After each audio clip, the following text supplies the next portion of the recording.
Greetings, everybody. Welcome to another Thoughtful Thursday. I am your host, Jack Randall. Hey, each week I am absolutely thrilled to bring you brand new practical tips, tools, and techniques to help you discover, understand, and pursue your calling with a passion to find new joy, meaning, and fulfillment in life. Please like, share, subscribe. I want to get the word out as much as possible. But again, glad to be with you folks today. I'm especially excited. I have a question about your 5-year future for you personally. My question is, are you driving your life with purpose, or are you mindlessly riding along just to see where you end up by chance? I hope you're grabbing the wheel and driving it, because that's what we're going to talk about today. Last time we launched part 1 of my 8-part mini-series, Your 5-Year Personal Success System. It's a way to help you drive your life for the next 5 years and end up with a desired destination on purpose. What do you want for the next 5 years? This will help you get there. If you missed that part 1, consider the component series we went over last time. You may want to look it up on YouTube, Facebook, or on my website. So let's get going with this week, because I'm excited.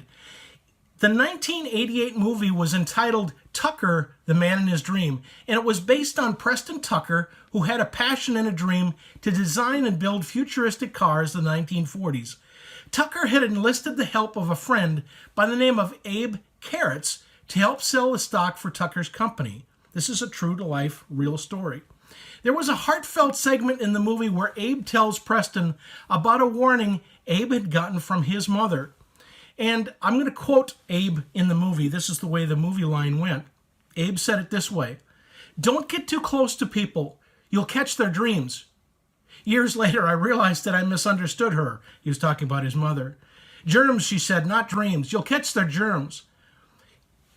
I want you to know something, Tucker. I went into business with you to make money. That's all. How was I to know if I got too close, I'd catch your dreams? Vision and dreams are powerful. The same is true of having a clear mental picture of what you want your life to look like in 5 years. What is the income you are hoping to achieve at that time? What does your house look like, or home? What are your health and weight goals? What do your finances look like? Where are you living? What is your vocation? In other words, what do you want? And are you driving your life there? That's what we're going to talk about today, is vision. Your brain wants to work with you to make it happen, but you have to have it clearly in your mind. What do you want? If you're going to drive your life, you need to know what the destination looks like. And we're talking here about stewardship for your life. Who does God want you to become or do? Do you have that clearly in mind? So this week, in part 2, I want to talk about create your 5-year vision. In other words, to create a detailed 5-year word picture of what that 5-year, in 5 years from now, what does success look like for your life? They say a picture is worth a picture is worth 1,000 words. So a written, documented vision, or in other words, a vision blueprint, is even better. If you're going to design and build a house, you'd want to start out with a picture of what the completed house looked like. You'd want to go with a blueprint. So I want to start off with several questions here today, and I'm going to guide you by asking you questions and then answering them as we go along. So you may want to take notes. So first off, what does your 5-year vision blueprint do? Well, firstly, it allows you to see what you want your future to look like. What does success look like for me? What am I expecting? Have I given that forethought? And sometimes I have to go back, if I'm going to share this with others, I want to make sure that they see the same thing.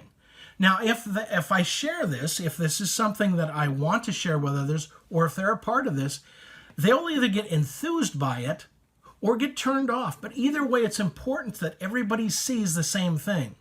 Both myself, that I see what I'm looking for, and others if they're involved. But either way, that's great, because you want people that are involved, if they are, you want that to be, you want them to be galvanized. You want them to be all on board. Let me give you an example. Let's say if I were to ask you, describe your dream vacation. It's the vacation you've always wanted to take, but you've never had the time, money, or resources to do it. But just in your mind, go with me here. What does your dream vacation look like? If I were to give you a few minutes, where would it be? How long would you be gone? Who would be going along with you? What would you be doing? Would you be doing things inside or outside? Would it be time spent alone or time spent with others? If I were to give you time just in a conversation one-on-one and you describe this to me, you describe it to me in vivid detail. Matter of fact, I'd want all the details. And as you describe it, I would begin to get that mental picture in my mind of what you're describing. And if you're describing someplace, I may say, look, count me in. I'd love to go with you. That would be fun. That would be fantastic. Or I might say, you want to go there? I'm not in it. But again, it's important for you to see it, but it's also important for others to see it and know what you're thinking before they get on board. Make sense? So in this dream vacation example, your view of your next 5 years should be no different. You need to see it in your mind and then find out if this is something I really want as you think about it more and more. Expectations. What are the expectations? You just don't want mindlessly schedule a vacation. You have expectations of what you'd want to do. The same thing with your next 5 years. So you want to drive those expectations. You might say, I'm not the type that plans a lot. I just don't know. I just don't get that. And again, maybe that's true. That's okay. But I'm just telling you as a coach, your chances of achieving your desired future are better with a plan, with a vision. Where am I going? What does it look like? When I've done a vision for myself in my personal life, I've been shocked at actually how things have come together. Once you're standing there 5 years from when you first did it, you're going to wish you had actually put in more details. At least I did. It is very powerful, both for me and anybody else that was part of that vision. So let me ask you the next question. Why is a written vision of my 5-year future so important? Well, it's just as important with your dream vacation like we talked about. If you don't write it down, you're going to forget. For a lot of times we've had a dream during the night and you've said, wow, that's a great dream. I'm going to remember that dream for a long time. And you might have breakfast and by that time you go, dream, did I have a dream last night? It's forgotten.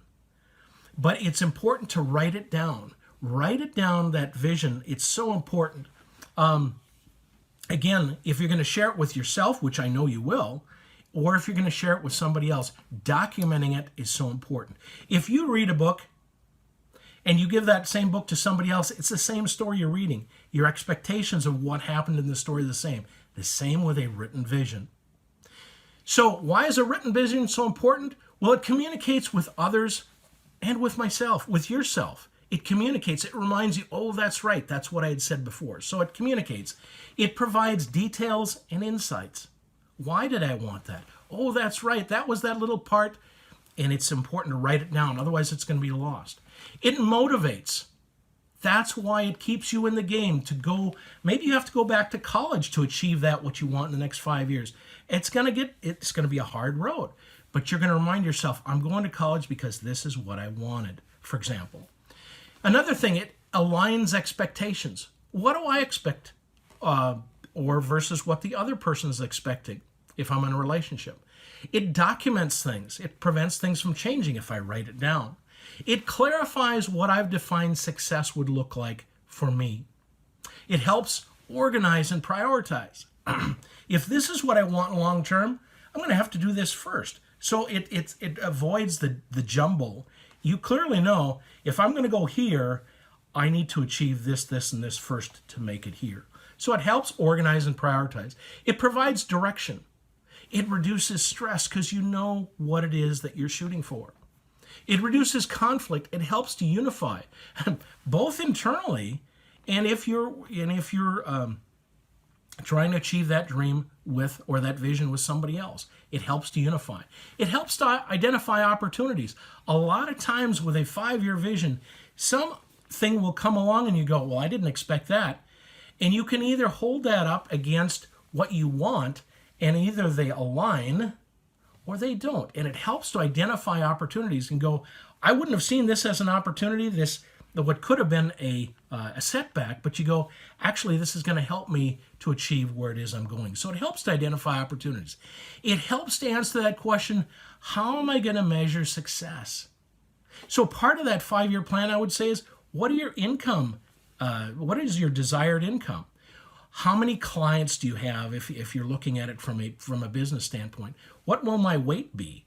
What type of jobs will I have? What do my relationships look like? They should be measurable things about how I should measure my success.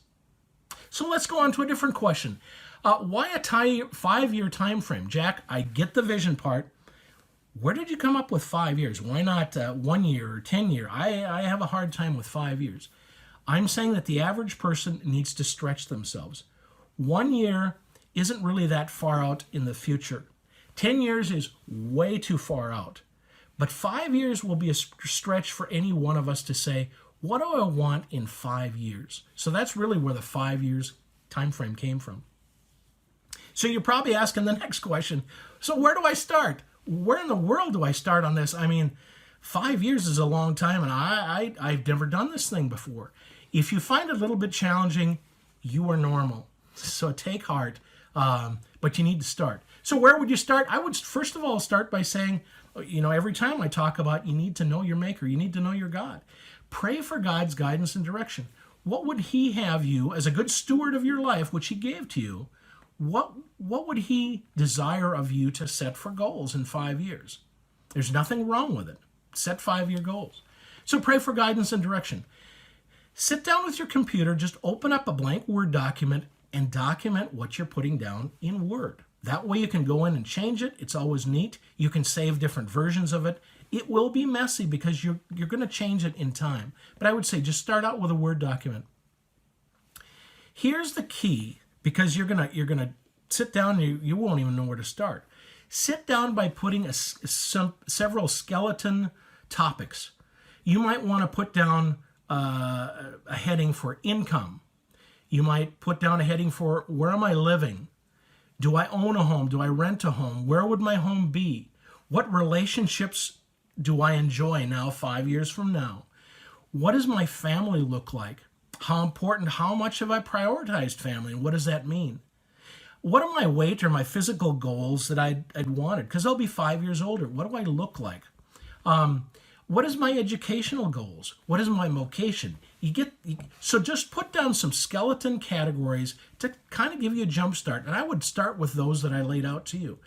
Once you have that skeleton, then go back and add details to the bones that you've put out there.